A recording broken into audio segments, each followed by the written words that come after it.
โดยสบายดีเด้อแม่เด้อกินข้าวกับหยังสบายดีผักโอ้ผักส้มกินผักแม่นผักส้มผักส้มบ่แม่นผักส้มลายผักโอ้ผสมแม่นลาบเอานี่เนาะลาบหรือก้อย แม่ ก้อย ก้อยเอา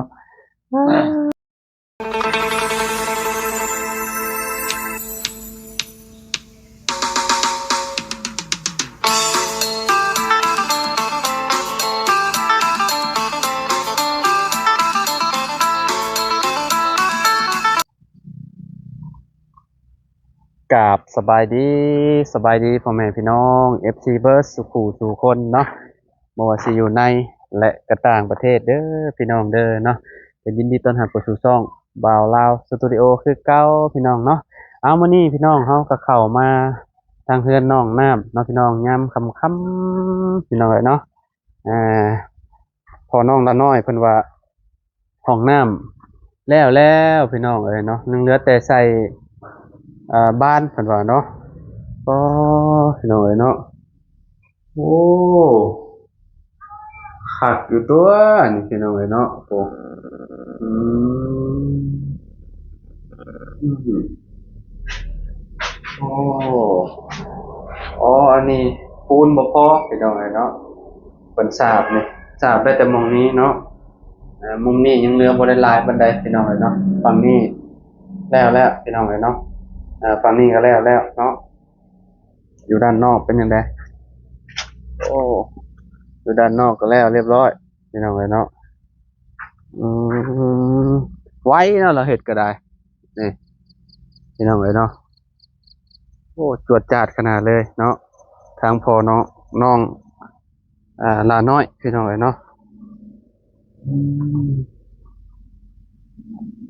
โอ้จวดจาดขนาดทางนี้กินข้าวอยู่เนาะเนาะ กินข้าวโดยสบายดีเด้อแม่เด้อกินข้าวกับหยังสบายดีผักโอ้ผักส้มกินผักแม่นผักส้มผักส้มบ่ แม่นผักส้มลายผักโอ้ผสมแม่นลาบเอานี่เนาะลาบหรือก้อย แม่ ก้อย ก้อยเอาบ่ได้มีแนวกินบ่แม่น อืกินแบบนี้เลยพี่น้องเอ้ยเนาะโอ้ จะไปหาหน่อไม้แม่ยังเมื่อยนี่บ่อืมจังเว้นกินข้าวกับหยังจ้ะสมเจ้านี่แหละผักนี่แหละกินผักคือเก่าแม่นโอ้ ผักนี่ก็ลูกหลานมาให้กินแบบนี้เลยนี่เนาะอืมลาบเอาเนาะพ่อเนาะแม่นเอ่อ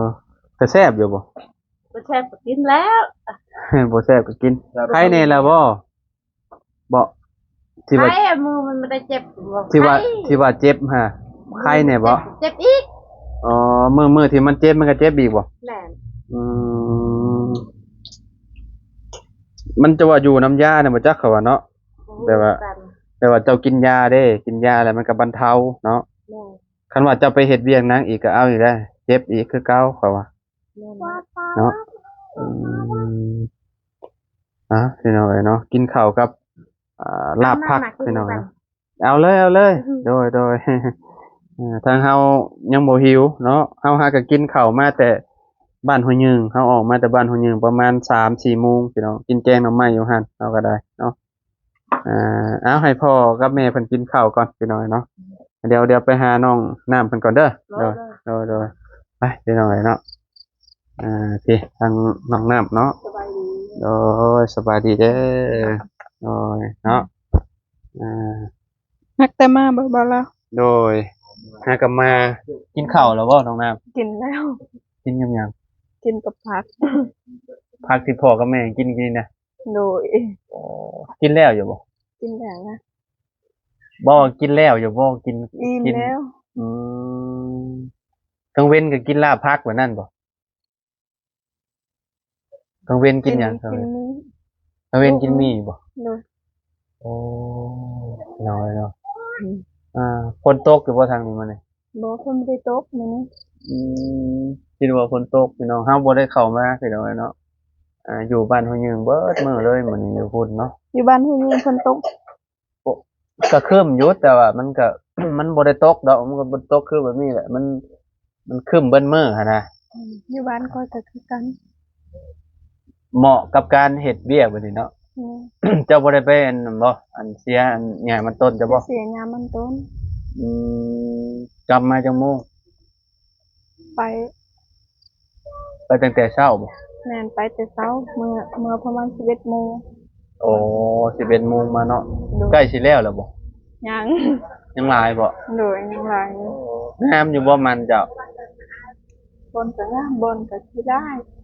ปลูกตอนแดดบ่ แม่ มันอยากกูดๆคือของน้องหลานน้อยแหล้วเนาะ แม่ ของน้องหลานน้อยที่ว่าเขาไปเมื่อวานนี่เด้พี่น้องก็คือกัน เพราะว่าเพิ่นปลูกตอนมันแดดๆเดือน12ผมมั้ง แม่ ของเจ้าก็เดือน12คือกันบ่ ประมาณนั้นเดือน12เดือนหนึงปุ๊บ ของเจ้าคือปลูกตอนช่วงนั้นมันบ่ตายบ่ บ่ตอนนั้นมันยังเย็นอยู่ ดินมันเย็นบ่ โดย มันก็เลยออก แม่ พี่น้องเนาะบัดแตกต่างกันได้กับบ้านข่อยผัดช่วงฝนตกแบบคล้ายๆคือตกเทื่อหนึ่งช่องเทื่อแบบนี้นะ เขาจังปลูก จังปลูกแม่น โดย ช่วงประมาณเดือนหกหรือว่าเดือนห้ากลางๆแบบนี้พี่น้องหรือว่าเป็นช่วงฝนตกเดือนสามแบบนี้นะเดือนสามแล้วมันสิมักตกคนเนาะแล้วก็ปลูกตอนนั้นน่ะกันปลูกคือบ้านเจ้านี่เดือน12นี่บ่ยังบ่ออกเลย ตายหมดเลย แม่นตายไปเลย แต่ว่าก็ยอมรับได้ดินแถวนี้พี่น้องเอ้ยเพิ่นปลูกนี่คือแบบเดือน12นี่ คือแบบมันสิโป่งออกมาเลยพี่น้องเนาะมันเป็นน้ำดินบ่หรือว่าแนวใดมัน โอ้โหเป็น ดินมันเย็นบ่ แม่ น้ำ ดิ น้ำหมอกแห้งบ่ แม่นยามมันนั่น อืม น้ำหมอกมันแห้ง อืม ยามเดือน อืม ยามเดือน11 12 เดือน11 12เนาะ โดย แห้งแน่น้ำหมอกส่วนนั้นเนาะ แม่ แบบแถวภูมันใกล้ภูมั้งก็ว่าเนาะ มันติดกับปูก อืมเวลายามเช้านี่อายหมอกมันสิแบบขึ้นเต็มเลยเด้อพี่น้องบรรยากาศยามเช้าๆโอ้สุดยอดยามหนาวนะแต่ว่าคือบ้านน้องน้ำนี่มันอยู่ใกล้ภูแบบนี้เนาะน้องน้ำเนาะ โดย แนมไปนี่เห็นเลยควันมันขึ้นยามเช้าพี่น้องเนาะยามพ้นก็คือกันเนาะยามเช้าขึ้นขมุงเลยพี่น้องโอ้สุดยอด โดย ไปคู่มือบ่ไปอัน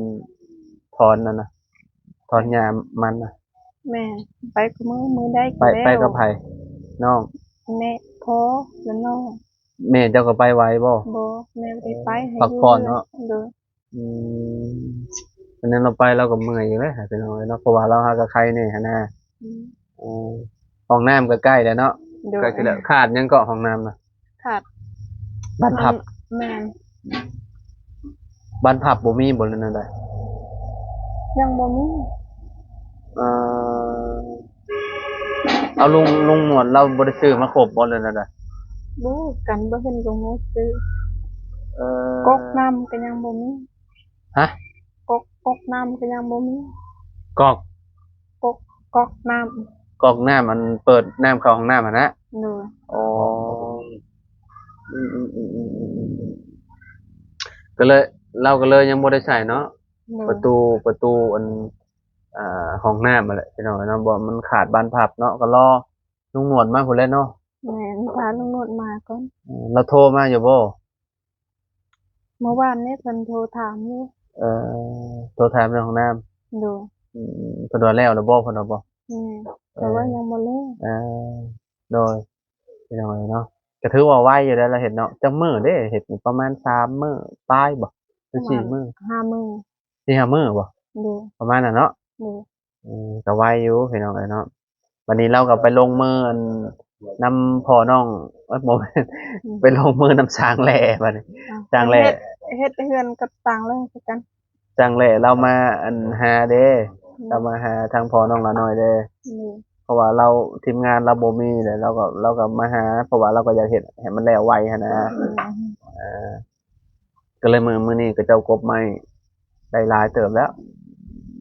ยังเหลือบ่หลายบัดนี้กบไม้อันเป็นพวกไม้หน้า48นั่นแหละพี่น้องไม้48แล้วก็ไม้5คูณ10น่ะแล้วเบิดเรียบร้อยแล้วน้องนาเว้ยจะบ่ได้ไปบ่จะบ่ได้ไปเลินน้ำลาน้อยบ่ บ่ มื้อนี้ ได้ นะ ไปค่ะเวียกเสียงาน มื้อนี้บ่ได้ไปเนาะ โดยตอนแรกก็ไป ตอนแรกเจ้าก็ไปเชียร์ใหญ่อีก โดย โอ้ ช่วงนี้บ่ค่อยว่างแล้วเนาะ โดย มันก็เริ่มงามแล้วเนาะฝนตกสิดูเนาะหญ้ามันเกิดขึ้นหลายเนาะมันแย่งสารอาหารจากต้นมันสิเนาะเนาะ อืม เฮ็ดจังไดเนาะเฮาเป็นลูกชาวไร่ชาวนาชาวสวนพี่น้องก็ต้องไปแหละเนาะเพิ่นไปเพิ่นใครแน่มื้อนี้เนาะบ่แดดเนาะ โดย คันว่าแดดแห้งก็บ่ไหว แด แล้ว ดแห้งเฮ็ดแต่ตอนเช้า เฮ็ดตอนเช้าตอนแลงบ่ไปแล้วเนาะ โดยปักและตอนเช้า ช่วงนี้ก็เหมาะอยู่ได้ค่อยว่า เพราะว่ายามพี่น้องเอ้ยเนาะยามเช้านี่คือแบบถ้าเฮาตื่นแต่เช้ามันก็บ่ร้อนมันหน้าฝนเด้ แม่ จักแลบัดหลายมื้อไปมันอาจสิแบบแดดจ้าอีกก็ได้ แต่ว่ามื้อนี้ยอมรับอยู่มื้อนี้อากาศแบบโอ้สุดยอดเลยพี่น้องแบบ เย็น เย็นแฮงแบบเฮาเฮ็ดเวียกนี่แทบสิบ่เมื่อยเลย อืม แบบว่าเฮ็ดเวียกได้หลายเนาะน้องน้ำเนาะ โดย อืมเสียหญ้าโอ้เสียหญ้ามันนี่ต้องขยันพี่น้องคนปลูกมันน่ะคันว่าบ่ขยันนี่คือแบบมันเจ้าแทบสิบ่งามเลยคิดว่า ที่ได้ บ่ใส่ปุ๋ยบ่ บ่ได้ใส่ ปลูก งามธรรมชาติเนาะ เอาแบบธรรมชาติเลยบ่ โดย เอ่อกูปี้บ่ได้ใช้บ่ บ่ได้ใส่เลยครูปีบ่ได้ใส่มีแต่ปลูกนะ อืม ปลูกธรรมชาติ มีแต่ปลูกธรรมชาติอย่างเดียวเนาะ โดย ต้นทุนบ่ได้ใช้หลายนี่เนาะแบบพอร์ตอีหยังก็คือแบบพอร์ตบ่จ้างเพิ่นพอร์ตบ่ แม่นจ้างคือกันโพด เอาเงินที่ว่าขายมันนั่นแหละเนาะ แม่ อืมปีนี้ได้เท่าไหร่ก็ 6 ล้าน 6 ล้านพอร์ตไปเท่าไหร่ โพด2 ล้าน 2 ล้าน5ก็ยังเหลืออยู่เนาะ 5โดย ก็ยังเหลืออยู่ยังพอให้ ได้ซื้อ น้ำ ข้าวอยู่ กินอยู่ เหลือซื้อข้าวอยู่เนาะ โดย ปีนี้มันรูปหลาย อืม เพราะว่าคนเฮ็ดหลายมั้งขอว่าหรือว่าจังได๋หรือว่าราคามันตกบ่ คนเฮ็ดหลายเลยมันปีนี้ หลายแฮงเนาะบ่อนเฮาไปเมื่อวานนี่ก็เบิดเลยเขตน่ะเนาะ อืม แบบบ่มีแต่มันเลยพี่น้องเอ้ยเนาะเพิ่นคิดปลูกมันเด้เนาะบางคนก็ได้รายในช่วงมันราคามันแพงน่ะบางคนก็เป็นร้อยๆล้านพี่น้องเอ้ยเนาะ อืม บางคนก็ได้20 30ก็ถือว่าอยู่ได้ซื้อข้าวซื้อน้ำกินเนาะ โดย ตอนปีก่อนๆได้รายบ่ฮอดบ่10 ล้าน บ่ฮอดบ่ฮอด10 ล้านปีนั้นค่อยบ่ได้โพดได้ปลูก ปลูกแบบธรรมชาติ แม่ อืมแบบว่าขุดเป็นกล้วยตูนนะบอกเลยนะ แม่นขุดเอา เออบัดนี้มันมีพอร์ตแล้วก็คือแบบมันก็เพิ่มขึ้นมานิดนึง โดย อืม ปีนั้นได้7 ล้านปีโพดหมดเลย อ่า 7 ล้าน อ่าพอร์ตเอา อืมปีนี้ทินก็ไปคุมซ้ำโพดได้แต่6 ล้าน อ่าคุ้มบ่ บ่คุ้ม เออเมื่อยพร้อมเนาะ โดย ไปถอนหญ้าถอนหยัง อืม อืมมันใหญ่ผลแล้วจำปาเนาะ โดย มันใหญ่ประมาณวิดวิดหัวเพิ่น วิดหัวจังเฮาก็เลิกเลยบัดนี้เฮาก็บ่ได้ไปวนมันแหละเนาะ อืม คือแต่ถอนหัวมันอย่างเดียวบัดถอนยามมันสิเริ่มตั้งแต่เดือนนั่นเดือน1พี่น้องบางคนก็เดือน12เนาะถอนมันนั่นน่ะถอนมันขายพี่น้องเนาะในช่วงนี้บ่ได้มีบ่อันคนที่ว่าเพิ่นถอนมันถอนหยังเบิดแล้วบ่ฮะ เพิ่นก็ยังเพิ่นก็หมดแล้วหมดแล้ว เบิดแล้วเนาะ โดย เพิ่นเริ่มปิดแล้วเขาคิดว่า แม่น เพราะว่า มันก็เจ้าสิเน้นช่วงเดือน1เดือน2เดือน3เดือน4พี่น้องเดือน5นี่อยากเบิดแล้ว เพราะว่ามันหน้าร้อนแฮงแล้วบางคนก็เพิ่นก็เมื่อยเด้เพิ่นสิเน้นกลช่วงเดือน1เดือน2มันหนาวเด้ช่วงนั้นเนาะ แม่น กลง่ายพี่น้องเอ้ยเนาะแล้วก็ราคาสตาร์ทแรกอันก็คือแบบไผกลก่อนที่ได้ราคาสูงในช่วงนั้นน่ะบัดมันเริ่มเบิดเพิ่นแฮงราคาบ่ดีบาดนี้พี่น้องจักเป็นแนวใดเนาะเจ้ากลช่วงไหนคือว่าได้ เดือน10เดือน11ประมาณนั้น ตอนหน้าใด โดยเดือน11 ตอนชุมข่อยเข้ามาแรกๆก็ได้เนาะ โดย แม่นบ่ แม่ เดือน11ซุมบ่าวเข้ามานั้นหมด หมดปลูกแล้วปลูกแล้ว แล้วเนาะ โดย ทั้งหมดได้อันซักข้าวเนาะ ยังบ่ฮู้ประมาณยัง3-4 มื้อนี้ 3-4มื้อก็ไปซักแล้ว โดย โอ้อาทิศนึงพุ่นแล้วเนาะ โดย ได้เวลาไปนอนอยู่พุ่นบ่ ยังบ่ฮู้ พ่อกับแม่หรือว่าเจ้าก็ไปนอนพุ่นบ่ ยังบ่ฮู้ เอาเจ้าย่างเอาเจ้าก็เพื่อสิฮอดจักชั่วโมงมาที่ฮอดบ้าน อีแม่อีพ่อไป อย่าว่าเจ้าบ่ได้ไป โดยที่เพื่อน อยู่เผาข้าวเผาจังเนาะ โดย ให้น้องไปก็ได้เนาะ แม่ น้องหลายๆคนอยู่น้องผู้ชายอีกพี่น้องเนาะข่อยมาแต่ละเทื่อก็บ่เคยเห็นครบจักเทื่อพี่น้องของน้องน้ำพี่น้อยเนาะ มันเข้าไปแล้ว จักเพิ่นไปลิ้นใส่แต่ละคนน่ะคือแบบ อืม ผู้ชายก็บ่ค่อยได้เห็นหั่นน่ะอ้ายเจ้าก็มีแม่นบ่ มีอยู่ แต่ว่าเพิ่นไปเอาเมียแล้ว ยัง บ่ค่อยเห็นแหม เพิ่นไปรับจ้างเขาเด้ยังบ่มา รับจ้างอยู่ไส บ่ฮู้จักอีไสเพิ่นไป เออน้องมีแต่น้องผู้ชายแล้วว่าอยู่เฮือนน่ะ แม่ เออแบบว่าเฮาก็บ่ได้คอยเห็นน้องๆเพิ่นดอกเนาะพี่น้องแบบเข้ามายามใดก็คือแบบแทบสิคือแบบในเฮือนน้องน้ำคือบ่มีไผคือมีแต่น้องน้ำเลยพี่น้องเอ้ยเนาะบางทีก็ได้แต่ว่าบ่ค่อยเห็นกับเจ้าเนาะก็เจ้าไปเฮ็ดเวียกเนาะ โดย อืมพี่น้องเอ้ยเนาะแล้วก็น้องผู้ชายผู้นั้นน่ะเนาะนั่น โด เนาะ ย เด้อ สำนี้หมดเขาไปกั้นเครียดแล้ว น้องล่าบ่นี่น่ะ โดย เพิ่นผู้นี้ได้ โดย เพิ่นก็เจ้าไปก้านเขียดบ่ซั่นแม่ โดยหมดเขาไปกั้นเครียดแล้ว โอ้เจ้าก็กล้าไปก้านอยู่บ่ บ่น้องใหญ่แล้วมีแต่น้องไปกลาง มีแต่ให้น้องไปเนาะ โดย บ่ไปแล้วเนาะ โดย พี่น้องเอ้ยเนาะไปก็เจ้าไปก็ได้อยู่บ่ ไปได้อยู่เป็นมีโคม บ่มีบ่ซั่นน่ะ บ่มี มีแต่กบ กบก็บ่มีมันบ่หลาย มีแต่เขียดน้อย โดยเข็ดน้อยเข็ดหน้าเข็ดกระปาบ เขียดตะปาด โดย มีบ่เขียดตะปาด มีแต่บ่ได้หลาย เขียดตะปาดเป็นแบบใด บุ ขายาวๆบ่ แม่ อืมโอเคใส่พี่น้องเลยเนาะที่นี่ก็พาไปเบิ่งห้องน้ำเพิ่นเป็นที่เรียบร้อยแล้วเนาะขาดปูนพี่น้องขาดปูนน้ำหม่องพาโตวที่ทางเข้าอะแหละเนาะยังบ่หลายปานใดพี่น้องเอ้ยเนาะซื้อมากระสอบหนึงก็พอแล้วเนาะมันก็โบกให้สาบให้แล้วเรียบร้อยแล้วแหละเนาะอดใจอีกหน่อยหนึงเนาะเดี๋ยวก็ได้ใช้แล้วน้องน้ำเอ้ยเนาะ โดย พี่น้องเนาะดีมุกดีใจนะมีห้องน้ำห้องในใช่แล้วเนาะเวลาลงมากลางค่ำกลางคืนกับบ่ยากแล้วเวลาฝนตกก็ได้เนาะ